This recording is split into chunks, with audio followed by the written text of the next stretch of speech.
Hey guys, Coach Mandy here.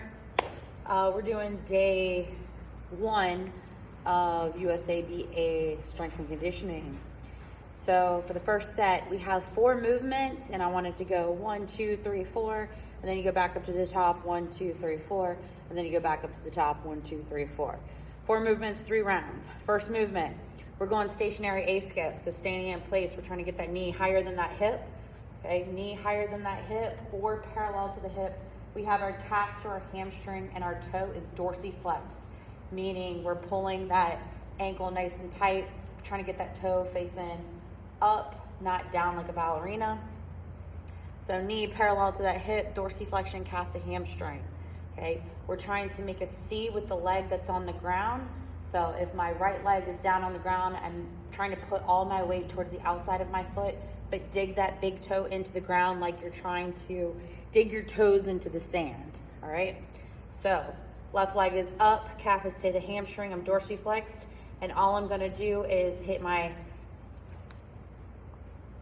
shift my weight, so that way my other foot comes up. We're trying to strike the ground every time behind the hip, okay? Trying to get that knee higher than that hip every single time, and we're alternating. So we're just left leg, right leg, left leg, right leg, left leg, right leg, left leg, right leg. When we're alternating our legs, we're making sure that our heels never touch the ground. We're standing light on the balls of my feet. Every time I start into an A skip, I typically try to do some low pogos or some ankling to make sure that my ankles are nice and stiff and I'm ready to hit that combo and be quick off the ball of my foot, okay? So just our A skips first, and then we're gonna transition into our triple skips. So we still start with that left leg, thigh high, calf the hamstring, and then we're just switching 3 times and pausing, okay? So we go 1, 2, 3, pause. Right, pause. Left, right, pause. Right, left, pause. Left, right, pause. And with every switch, I'm making sure that I utilize my arm action. So if my left leg is up, my right leg arm is forward and my left arm is backwards and vice versa, okay? Think chin to pocket every time we switch our arms with our thighs. So we go A skip, then our triple skip. Then we're going to need a kettlebell. I got a kettlebell right here. So first movement is gonna be a little bit of a combo. So wide base, your kettlebell is in between your feet. I don't want you guys to go way too wide. I want your feet to be parallel to your hip socket or a little bit on the outside of my hip socket, okay? Rule of thumb, you take a step back, you do a vertical jump, and however you land is however you should be squatting, okay? So since this is a deadlift, we are simply loading up in our power position. You're gonna squat down and place your hands on your kettlebell. And I want you to think about just pushing the ground away from you and extending your hips, okay? But since this is a kettlebell deadlift and not a kettlebell squat, I want you guys to make sure that you're hinging at the hip. So knee will stay parallel to the heel or a little bit in front of. We're not trying to drive our knees to our toes, okay? So yeah, I like for you guys to squat down to the kettlebell for the first initial lift, getting comfortable with the kettlebell. However, after you're squatting down to your kettlebell to get into your power position, wide base, low center, now we just focus on keeping our back straight and pushing our hips forward to the kettlebell. Squeezing your glutes at the top of your lift, and then hinge, pushing your butt backwards, and then hinging to the handle, pushing your butt backwards, hinging to the handle, okay? So every time I'm hinging, I'm making sure that my knees do not go over my toe, okay? Because I really just wanna focus on strengthening my hip extension, my glutes, and my hams on this movement. So after our kettlebell, our deadlift, I want you guys to drop one hand, and then, so as soon as we hit our last set, we're gonna drop one hand, bring our foot behind our heel, okay? So we don't wanna do our split stance where our thighs are separated. Our thighs will still be together. We're simply adding in that kickstand, being able to hinge with a staggered stance instead of our split stance. So same exact movement, pushing our hips backwards and hinging with the kettlebell. Okay. If you need a lighter weight, that's absolutely fine. You can grab a lighter weight. Just make sure that as soon as we hit our two-handed squat, we release one hand. So I would keep my left leg parallel to the kettlebell. I release my left hand and keep my right hand on, because opposite arm, opposite leg. So my right hand is going to isometrically work to stabilize that kettlebell, and then my left leg is going to work on pushing the ground away from your body. Okay, hinge, take that touch, hinge, take that touch, hinge, take that touch, keeping your glutes on the whole entire movement, and then bringing that right foot parallel to that kettlebell, bringing that left foot back. I always like to make sure that my toes are parallel to my heel. So if my right leg is parallel to the kettlebell getting ready to work, I'm gonna slide my left leg backwards, but make sure that my left leg is parallel to the heel, hip width apart. That way it gives me kind of the perfect little staggered stance setup to be able to use that left leg as a kickstand, but still really focus on all the power through my right leg. So that left hand and that right leg are gonna work together and hinge, pushing that hip to the kettlebell and back down, hinge, back down, okay? So that's our second movement. We got our stationary A skips in triple skips, then we got our kettlebell deadlift to a stagger stance deadlift. 3 and 4, we have a split squat in acceleration stance, and then a dumbbell drop to power position. Technically, it's just a drop to power position. So number 3, we are going to take a knee in front of that kettlebell. So right now, my left leg is parallel to the kettlebell and my knee is behind the kettlebell, all right? I am making sure that my heel does not touch the ground on my left leg. Not so much so that you're on your toe, but to the point where I can stick my finger or my pinky finger underneath your heel, okay? So yeah, right now I can stick my pinky underneath my heel, so it's unlocked, but the majority of my foot is still on the ground, if that makes sense.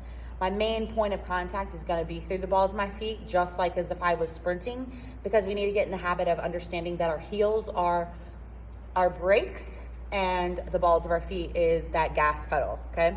My back leg, my back knee and hip are in alignment, and my toe is dorsiflexed, getting ready to push, making sure that I have a great range of motion in my ankle. And all we're gonna do is whenever we grab our kettlebell and push the ground away from us, we're trying to focus on triple extending the back leg. So that front leg is not really gonna do anything. It's gonna stay nose, knee, and toe in alignment. But that back leg, once we grab our kettlebell, is just focusing on extending your ankle, your knee, and your hip. So we're gonna take that right hand and we're gonna grab that kettlebell and roll that shoulder blade back so that the kettlebell is not on the ground anymore, and simply extend that ankle, knee, hip. So now we're in acceleration stance where our left leg, our left toe, our left knee, and my nose are all in alignment as if I'm stocking the blocks, and my back leg is triple extended. I take a touch on the ground and then I extend, and then I take a touch on the ground and I just extend that ankle, knee, hip. You don't have to use a kettlebell with this. If the kettlebell is too heavy, or if you just want to get the motion right, that's absolutely fine.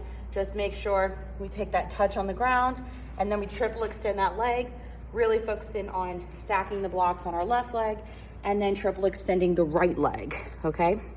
Then you'll go ahead and switch sides, bringing our right foot parallel to the kettlebell and focus on triple extending the left leg. 10 on each side. For the last movement, I like to do it with dumbbells or a weighted vest.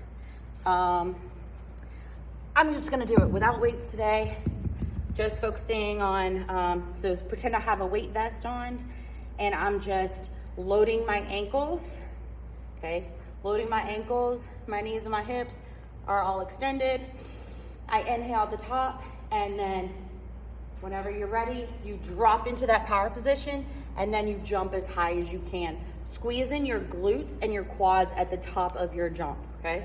So I also, whenever I have a weight vest and not dumbbells, I like to get my hands in the mix. So my hands are extended overhead as long as they'll go. I'm loading my ankles, I'm inhaling at the top, and then I'll drop, 1 drop, 2 jump. So how I coach it with my people in-house is hands up, ready, drop, jump, 1, 2, and loading in that, landing in that power position. So hands up, ready, go, 1, 2, hands up, ready, go, 1, 2, okay? So definitely getting out of our hips as fast as possible, and then making sure that we're turning on your quads at the top of your jump, okay? That hang time is gonna be money. And you can absolutely do it with body weight too. Like, it's still effective.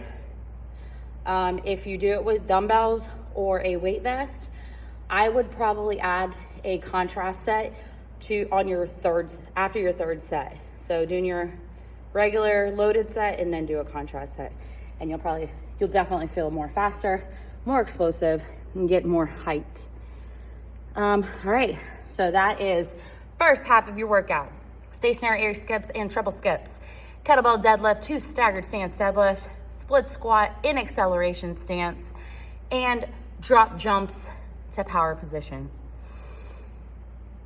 Second half is a little bit isometric for low body, and it's more upper body. You're gonna need 2 dumbbells, and 2 dumbbells or weight of choice. But it is an upper body press. So we are focusing on holding our glute bridge during our presses. So down on the ground, we're extending our glutes, pinching our penny in between our shoulder blades, and then we just have our 2 dumbbells. We're pressing up for 10. Then we have our same dumbbells or lighter. Then we open, bringing our elbows to the ground, and then hugging that tree, kind of making a 0 or a circle at the top of our press. So open, touching those elbows to the ground, but not our fist, right? And then taking a touch at the top, hugging the tree. So these are our dumbbell flies. Still holding that glute bridge. You're gonna hold the glute bridge for all 3 positions. From the press to the fly, after the fly, we're holding those dumbbells parallel to our shoulders. And all we're gonna do is keeping those elbows straight and touching the dumbbells overhead to the ground above us, and then coming back parallel to the shoulder socket. Touching the ground above us, and then coming back parallel to the shoulder socket. Now, those are 3 movements holding our glute bridge the entire time. And then from this laying down position, you can drop your hips and drop your dumbbells, put your hands behind your head, get your head and your shoulders off the ground. So we're bringing our rib cage, pointing it to our pelvic bone, bringing our knees parallel to our hip sockets and our ankles parallel to our knees, creating a 90-degree angle with our feet. And then we're just trying to push the wall away from us through our heels, and then get our heels parallel to the ground, and then back up to that 90-degree start. Push the wall away from you, and then back to that 90-degree start. So we're extending our legs, okay? Don't let your heels touch the ground whenever you're extended, and then pull together, okay? We got 20 leg extensions, and then from that 90-degree angle, you're gonna take your hands out from underneath your head, and then simply try to reach towards the ground underneath your heels, okay? Just doing a sit-up in that dead bug position, okay? Really reaching towards the ground parallel to your heels, but behind your booty butt. If you have any questions, please feel free to text me reach out to me. I love seeing the videos that you guys send me. It's actually pretty awesome. And it gives me feedback, so that way I know like what to explain better next time. And then I like helping you guys get the movements right. If you're kind of struggling on them. Okay, so please feel free to message me. More questions is better.